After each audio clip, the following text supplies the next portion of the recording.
Hello, everybody. Welcome back. This is part six in a video series, but this is just kind of follow up.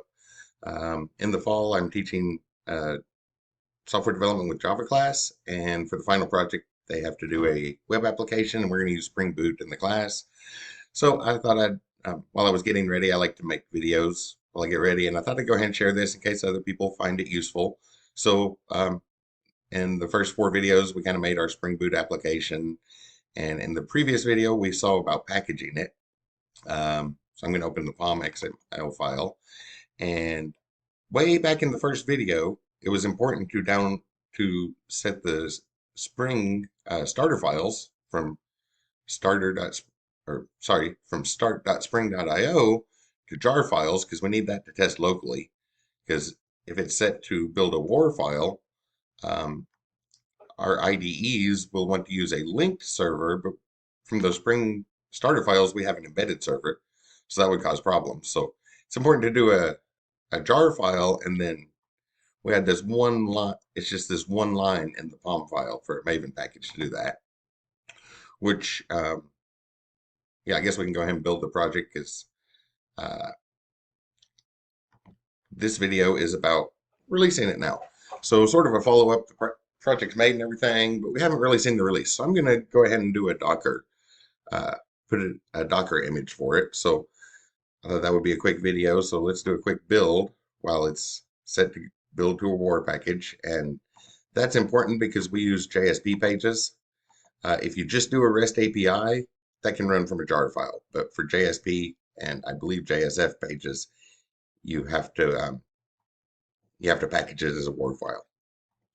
So if we right click on the project and hit build, I believe there is one. I'll do clean and build. Um, It should just export another version of it. Nothing's changed since the last video. And it'll run all the tests and make sure it works, automated testing, that sort of stuff. Um, that came with the Spring starter files or Spring Boot starter files. So now we should have a package for this. So if I hit Windows E, open File Explorer, and go to where this is located, NetBeans project under Eats, um, and target, we have this new eats.war, and that's the file we need in order to launch this as a standalone application. So, in other words, as a release. So, if I just open up PowerShell from this folder, you can see it right there. So, if we just do Java jar, even though it's a war file, that's just a special type of jar file. And we want to launch this eats 1.0.3.war file. Run through all our tests. We kind of saw this in the last video, but it's kind of ready for a release then. Hit Windows 1, check the browser, go over here. We can see, we should be able to see the page working like it should. The API works. Then we have a tip calculator. Just some small examples to not get lost in the logic. And that way, these videos we're able to focus on the Spring stuff and put in the actuator, take all our telemetry and things like that. So straightforward thing, ready for a release, and we've built the release. So now we need to get that to the end user. But we don't want to just give them this file and say that. There's different ways to do it. One of the most common in the modern world is going to be through Docker. And since this is web application, Docker makes sense because then we can just spin up a server on AWS or Google Cloud or Azure or Linode, or whatever platform you like, just spin up a server and then launch Docker on that server is a great way to deploy this now. So let's see how to do that. Um, if we come back over here, this is something that IDEs do. And I like to put the Docker file right up there at that top level next to the POM XML and all that. But if I right click on an IDE and the other major Java IDEs want to do the same thing, it only wants to uh, give me the option for creating things, what's missing from the Maven build files. So personally, I like to do this in the Docker file in just a regular text editor. So if I jump back over to the File Explorer, oh, I guess I didn't need two of those open. Go into where the project is, and I like to put it right at this file, at this level. That way it's sort of at the top level of a repository and really easy to move over to the release section on GitHub or GitLab or whichever repository you use. But the IDE doesn't want to cooperate for putting it in that location. So I'll just use a regular text editor. I usually go with Sublime. So up here's Sublime, and then dot to load in the current directory to Sublime. So there we go. I'll open up the terminal. I use Terminix and Sublime. There's lots of different terminals and shells and things we can connect to Sublime. I just go with the PowerShell terminal. So I want to create the Docker file. So Sublime Docker file to get our instructions in there. And what package are we using? So we want to use the OpenJDK version 17. Way back in video 1, that was the version we selected. There are some things on the Docker repositories that would have 18, 19, or 20, but JDK is fully stable, even though I really don't think we would need any of them here. And in particular, I also want to use the one that came directly from Oracle. We need to set up some sort of working directory. Docker is just a small, lightweight virtual machine. So this is where are we working on that virtual machine, which by default is going to be a Debian Linux system. So I'm just going to put it in operations folder, and I'll make a folder called eats. That looks like a good place to work. We need to get our now we need to get our war file over. So we'll copy over from the current location into where's the release? I guess I need to look back at the File Explorer. Is that still open? Oh, I'm gonna pause the video so I don't mess up the recording and open File Explorer. I didn't close it, so I couldn't use the hotkey that I normally use. So, so here's where the Docker file is going. Just need to reload that so that we see it. Oh, I haven't saved it yet. So it's going to go right here. So if we go into the target folder, and oh, there it is. So just into the target folder, and then the name of the file. I'll close it this time so I can use keyboard shortcuts. So /target. Oh, there it is. It was over here. Under target, eats-1.0.3, 1.0, eats-1.0.3.war. So we'll copy that over. It's already built and everything, so we don't need to run any setup. We don't need to install anything. I'll just launch it on Docker, and then even on Docker desktop, go back to the regular browser. So then we just need what command gets entered when we actually run this file.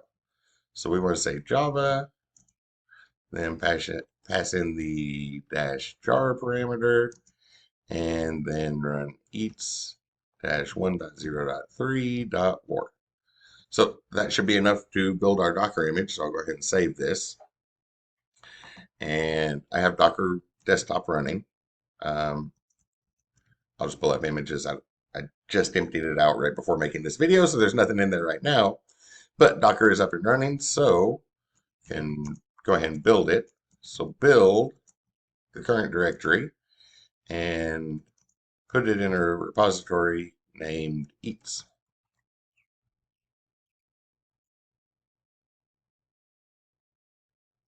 Oh, whoops.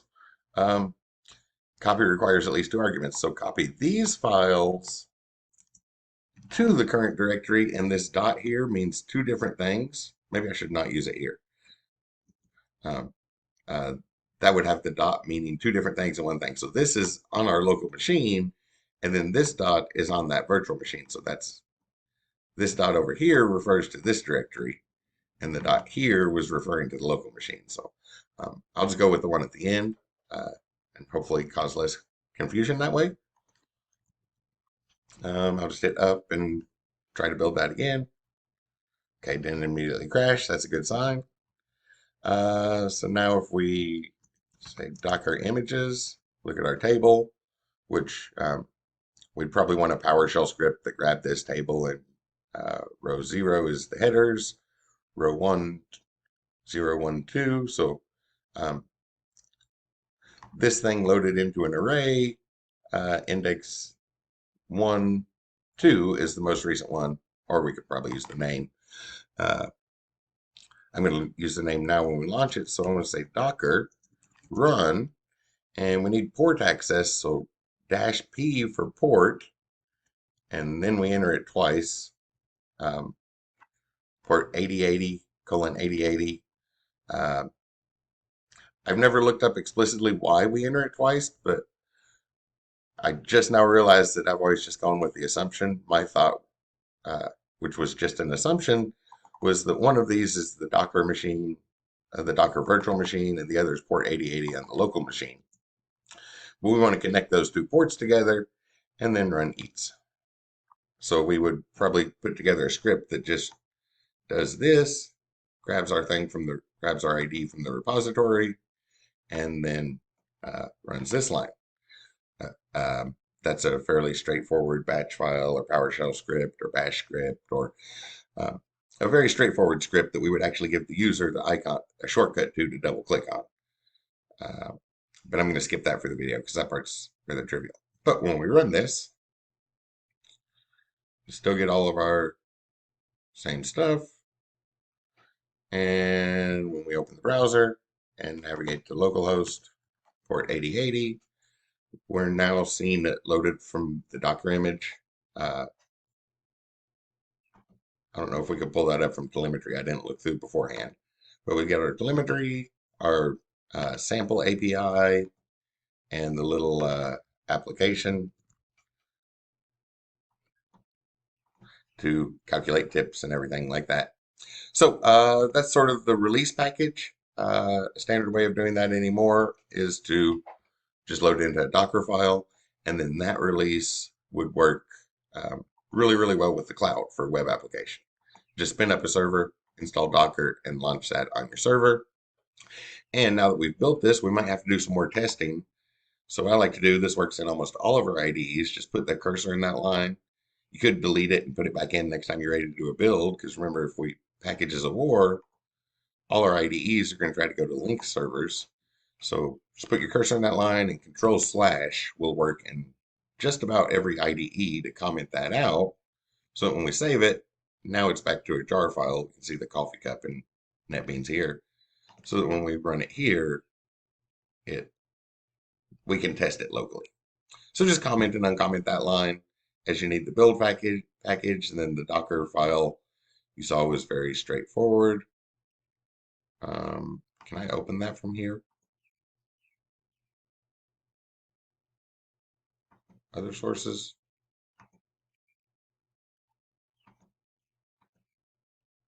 Oh, I'm not sure where it puts it. NetBeans doesn't seem to notice it, but personally, I like to put it right